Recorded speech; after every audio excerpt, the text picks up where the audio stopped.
wartawan semua, kita tadi sudah sidang.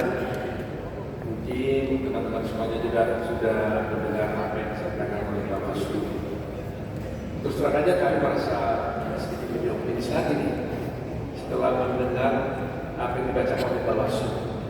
Anda sendiri bisa lihat kan, banyak laporan yang ada di Bawaslu dan semua sudah diproses oleh Bawaslu. Tapi ternyata laporan itu banyak sekali yang berhenti karena tidak memenuhi syarat material ataupun syarat formil. Jadi sehingga seandainya pun rupanya kasus ini memang Mahkamah Konstitusi berwenang, saya akan bilang bahwa MK tidak berwenang dalam perkara itu. Tapi seandainya itu berwenang, ternyata tidak bisa dibuktikan karena tidak ada PSK itu tadi. Itu very clear tadi kan. Bayangkan ratusan yang ribuan malah ya laporan-laporan di proses Bawaslu, tapi ternyata setelah diperiksa itu terhenti. Ada yang diproses kepada penyidik ternyata juga tidak terbukti. Jadi apa yang dikatakan bahwa ada kecurangan itu ternyata tidak benar ada. Dan itu jawaban Bawaslu. Dan kami akan pegang terus ini kan. Dan itu dokumented ya.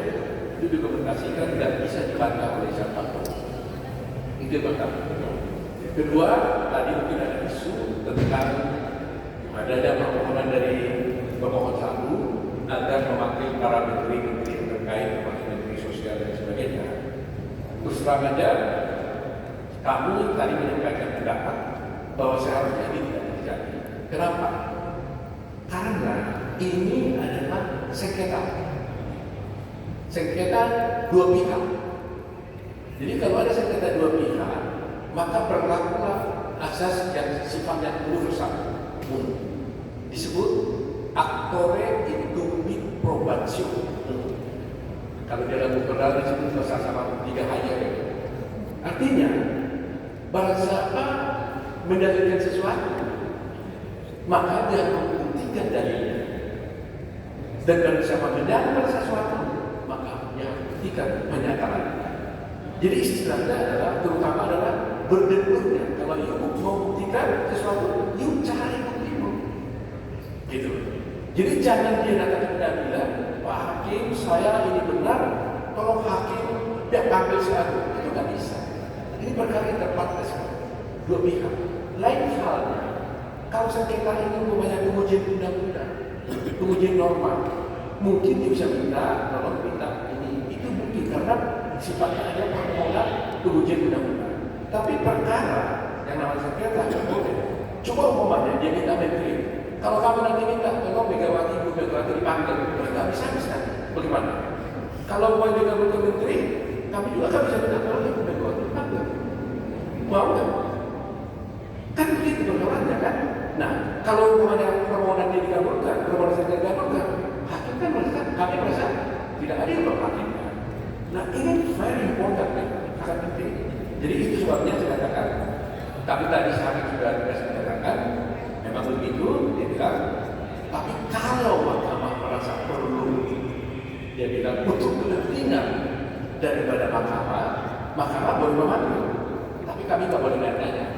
Mahkamah aja yang bertanya, karena itu diperlukan untuk kepentingan dia agar dia bisa menetapkan kebenaran hukum dengan baik. Tapi bukan untuk kepentingan para pihak yang ingin membuktikan dalilnya. Jadi sekali lagi, kalau yang bukan, buktikan dalilnya. Kalau ingin buktikan dalilmu, cari saksi. Panggil saksimu, bawa sendiri saksimu. Itu kira-kira hukum yang berlaku. Saya kira itu saja. Terima kasih. Selamat malam, Ketua dari Kompas TV. Sedikit aja Pak. Tadi kan dibilang bahwa memang ini beda urusannya lah kalau dibilang harus menghadirkan menteri dan harus dibuktikan dalilnya sendiri. Tapi jika seandainya nanti memang dihadirkan 4 menteri ini oleh majelis, gimana tanggapan kubu 02? Takutkah atau tetap percaya dengan senang hati? Kalau majelis merasa perlu untuk menguatkan keputusannya, majelis memanggilnya, fine-fine aja. Demikian juga demi hukum kami tidak ada keberatan. Tadi kan saya katakan tidak keberatan, saya akan katakan mohon dipertimbangkan. Dan kami sudah menjawab, kalau diperlukan oleh majelis, kami akan panggil. Saya serahkan dan saya percaya kepada Mahkamah Konstitusi. Gitu ya. Silakan Pak Fahri.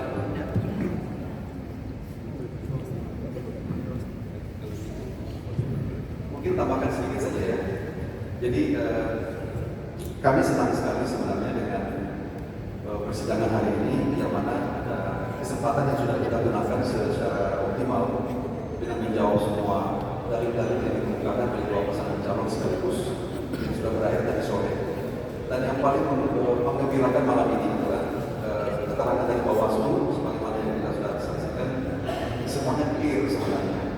Jadi narasi besar yang selama ini tentang kepentingan opini, tentang adanya pelanggaran-pelanggaran yang secara sistematik, terstruktur dan masif itu sudah tertantang semua. Karena kenapa? Itu dibuktikan dengan seluruh laporan-laporan yang masuk ke Bawaslu. Bawaslu pada hakikatnya menindaklanjuti setiap laporan yang disampaikan. Tetapi apa statusnya? Tindak itu statusnya ada dihentikan, ada yang ditindaklanjuti kepada lembaga yang berwenang, dan ada yang memang sama sekali tidak memenuhi syarat. Lembaga yang berwenang seperti misalnya selama ini kita nilai adanya keterlibatan ASN. Itu Bawaslu ditindaklanjuti dengan tindak-lanjuti kepada Komisi Aparatur Sipil Negara. Dan rekomendasi dari ASN menghentikan karena tidak cukup memadai dari aspek alat bukti. Persoalan yang lain menyangkut dengan status laporan, ada juga yang memang tidak memenuhi syarat baik aspek material maupun formil. Sehingga semua itu dapat disimpulkan bahwa memang setiap pelanggaran yang terjadi ini tidak lanjuti. Dan selama ini narasi yang terbaru itu kan tidak pernah ada tindak lanjut dari Bawaslu pada dasarnya. Sehingga dianggap seolah-olah karena tidak ada penyelesaian di level itu, persoalan ini dibawa ke Mahkamah Konstitusi. Mahkamah Konstitusi bisa menegakkan prinsip-prinsip konstitusionalisme. Ternyata tidak seperti itu. Bawaslu itu tidak lanjuti. Banyak sekali laporan-laporan yang tidak lanjuti dan tidak bisa dituntaskan. Bukan salah Bawaslu, tapi pada dasarnya memang tidak memenuhi syarat. Jadi sifat daripada laporan itu memang tidak memenuhi syarat, baik aspek material maupun dari aspek formil. Dari sini kita ada kesimpulan untuk sementara, walaupun belum masuk pada sisi pemeriksaan persidangan, pokok perkara, pemeriksaan alat bukti dan seterusnya. Tapi kami meyakini sungguh bahwa memang ada harapan besar bahwa perkara ini kurang prospektif untuk nantinya seperti yang diharapkan selama ini, bahwa nanti mahkamah akan membuat terobosan-terobosan besar, menciptakan respending dan seterusnya. Kami meyakini tidak sampai ke sana. Ya, jadi itu saja mungkin yang bisa kami tambahkan dan yang disampaikan oleh Ustaz Dr. Hasan. Mungkin ada yang menambahkan misalnya.